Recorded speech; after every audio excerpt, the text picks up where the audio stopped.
जय माता दी। ओम नमः शिवाय।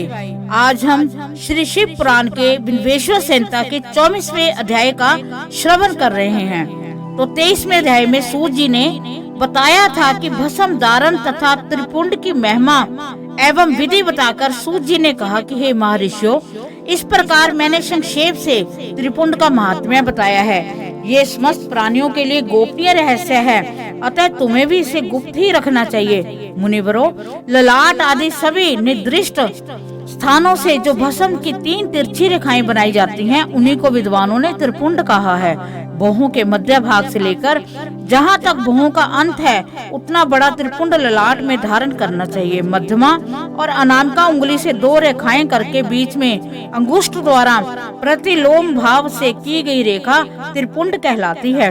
अथवा बीच की 3 उंगलियों से भस्म लेकर यत्न पूर्वक भक्ति भाव से ललाट में त्रिपुंड धारण करें। त्रिपुंड अत्यंत उत्तम तथा भोग और मोक्ष को देने वाला है। त्रिपुंड की 3 रेखाओं में से प्रत्येक के 9 देवता हैं, जो सभी अंगों में स्थित हैं। मैं उनका परिचय देता हूँ, सावधान होकर सुनो। मुनिवरों, प्रणव का प्रथम अक्षर आकार, गार्ह प्रत्यय अग्नि, पृथ्वी, धर्म, रजोगुण, ऋग्वेद, क्रिया शक्ति, प्रातः सवन तथा महादेव है। ये त्रिपुंड की प्रथम रेखा के 9 देवता हैं। ये बात शिव दक्षिणा प्रायण पुरुषों को अच्छी तरह समझ लेनी चाहिए। प्रणव का दूसरा अक्षर उकार, दक्षिणा निगन, आकाश, तपगुण, यजुर्वेद, मध्य दिन सवन, इच्छा शक्ति, अंतरात्मा तथा महेश्वर हैं। ये दूसरी रेखा के 9 देवता हैं।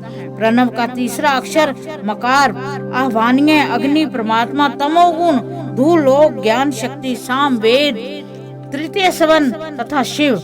ये तीसरी रेखा के 9 देवता हैं। इस प्रकार स्थान देवताओं को उत्तम भक्ति भाव से नित्य नमस्कार करके स्नान आदि से शुद्ध हुआ पुरुष यदि त्रिपुंड धारण करे तो भोग और मोक्ष को भी प्राप्त कर लेता है। मुनीश्वर, ये संपूर्ण अंगों में स्थान देवता बताए गए हैं। अब उनके संबंधी स्थान बताता हूँ, भक्ति पूर्वक सुनो। 32, 16, 8 अथवा 5 स्थानों में त्रिपुंड का न्यास करे। मस्तक, ललाट, दोनों कान, दोनों नेत्र, दोनों नासिका, मुख, कंठ, दोनों हाथों, दोनों कोहनी, दोनों कलाई, हृदय, दोनों पार्श्व भाग, नाभि, दोनों अंडकोश, दोनों उरु, दोनों गुल्फ, दोनों घुटने, दोनों पिंडली और दोनों पैर। ये 32 उत्तम स्थान हैं। इनमें कर्मश, अग्नि, जल, पृथ्वी, वायु, 10 दिक प्रदेश, 10 दिक्पाल तथा 8 वसुओं का निवास है। धर, ध्रुव, सोम, आप, अनिल, अनल, प्रत्युष और प्रभास, ये 8 वसु कहे गए हैं। इन सब का नाम मात्र लेकर इनके स्थानों से विद्वान पुरुष त्रिपुंड धारण करें अथवा एकाग्रजित हो 16 स्थान से ही त्रिपुंड धारण करें। मस्तक, ललाट, कंठ, दोनों कंधों, दोनों भुजाओं, दोनों कोहनियों तथा दोनों कलाइयों में, हृदय में, नाभि में, दोनों पसलियों में तथा पुष्ट भाग में त्रिपुंड लगाकर वहां दोनों अश्विनी कुमारों का शिव शक्ति, रुद्र, ईश और नारद और वामा आदि 9 शक्तियों का पूजन करें। ये सब मिलकर 16 देवता अश्विनी कुमार 2 कहे गए हैं। नासत्य और दस्तर अथवा मस्तक, केश, दोनों कान, मुख, दोनों भुजा, हृदय, नाभि, दोनों उरु, दोनों जानु, दोनों पैर और पुष्ट भाग, इन 16 स्थानों में 16 त्रिपुंड का न्यास करें। मस्तक में शिव, केश में चंद्रमा, दोनों कानों में रुद्र, ब्रह्मा, मुख में विघ्नराज गणेश, दोनों भुजाओं में विष्णु और लक्ष्मी, हृदय में शंभु, नाभि में प्रजापति, दोनों उरुओं में नाग, नाग कन्याएं, दोनों घुटनों में ऋषि कन्याएं, दोनों पैरों में समुद्र तथा विशाल पुष्ट भाग संपूर्ण तीर्थ देवता रूप से विराजमान है। इस प्रकार 16 स्थानों का परिचय दिया गया है। अब 8 स्थान बताए जाते हैं। ग्रह स्थान, ललाट, परम उत्तम, कर्ण युगल, दोनों कंधे, हृदय, नाभि, ये 8 स्थान हैं। इनमें ब्रह्मा तथा सप्तऋषि, ये 8 देवता बताए गए हैं। मुनीश्वरों, भस्म के स्थान को जानने वाले विद्वानों ने इस तरह 8 स्थानों का परिचय दिया है।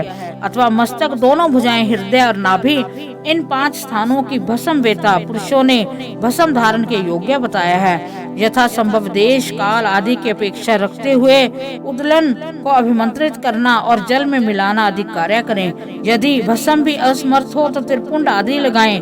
त्रिनेत्रधारी, तीनों गुणों के आधार तथा तीनों देवताओं के जनक भगवान शिव का स्मरण करते हुए नमः शिवाय कहकर ललाट में त्रिपुंड लगाएं। ईशाभया नमः ऐसा कहकर दोनों पार्श्व भाग में त्रिपुंड धारण करे। बीजाभय नमः ये बोलकर दोनों कलाइयों में भस्म लगाए। पितृभ्याम नमः कहकर नीचे के अंग में, उमेश भाम्य नमः कहकर ऊपर के अंग में तथा भीमाय नमः कहकर पीठ में और सिर के पिछले भागों में त्रिपुंड लगाना चाहिए। इस प्रकार श्री शिव पुराण के बिंदवेश्वर संहिता के 24वें अध्याय का समापन हुआ। भगवान शिव आप सब पर कृपा करें। ओम नमः शिवाय।